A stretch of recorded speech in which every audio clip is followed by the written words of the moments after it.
Good evening সবাইকে। আজকে আমি অনেকদিন পর আরেকটা ভিডিও নিয়ে এসেছি। এর আগে ফেস ভ্যাক্সে তোমরা ছোট ছোট ভিডিও দেখেছো, কিন্তু আজকের ভ্যাক্সটা একটু ডিটেলসে রয়েছে, তাই তোমাদের সাথে শেয়ার করলাম। এটা ফুল ফেসের ব্রাজিলিয়ান ভ্যাক্স। এই ভ্যাক্সটা আমরা face, under arms and bikini এরিয়াতে ইউজ করে থাকি। তো তোমরা এখানে দেখো যে আমি কিভাবে ভ্যাক্সিংটা করছি। হেয়ারটা যেদিকে গ্রোথ আছে তার উল্টো অপোজিট ওই ডিরেকশনে ভ্যাক্সটা অ্যাপ্লাই করে তার অপোজিট ডিরেকশনে আমরা ভ্যাক্সটা তুলবো, পিল আউট করে দেবো।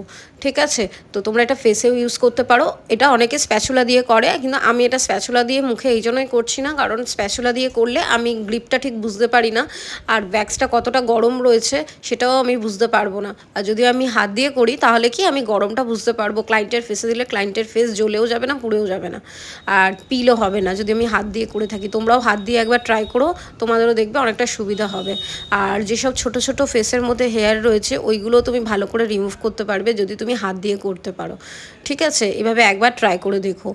আর এটা দিয়ে তুমি নোসের যে ব্ল্যাক হেডস আমাদের হোয়াইট হেডস আছে এইগুলোও পুরো ভালোভাবে ক্লিন হয়ে যাবে একদম। আমরা অনেক সময় কি স্ক্রাব করার পরে ব্ল্যাক হেডস রিমুভার দিয়ে রিমুভ করি, কিন্তু তাও ভালোভাবে ক্লিন হয় না। কিন্তু আমাদের এই ভ্যাক্সের মাধ্যমে তোমার এগুলো ভালো করে একদম ভেতর থেকে ক্লিন হয়ে যায়। তো এটা মাসে একবার দুবার, মানে একবার ছাড়া ছাড়া করলে, একটা মাস ছাড়া ছাড়া করলে এনাফভাবে তোমাদের এটা ক্লিন হয়ে যাবে ফেস থেকে।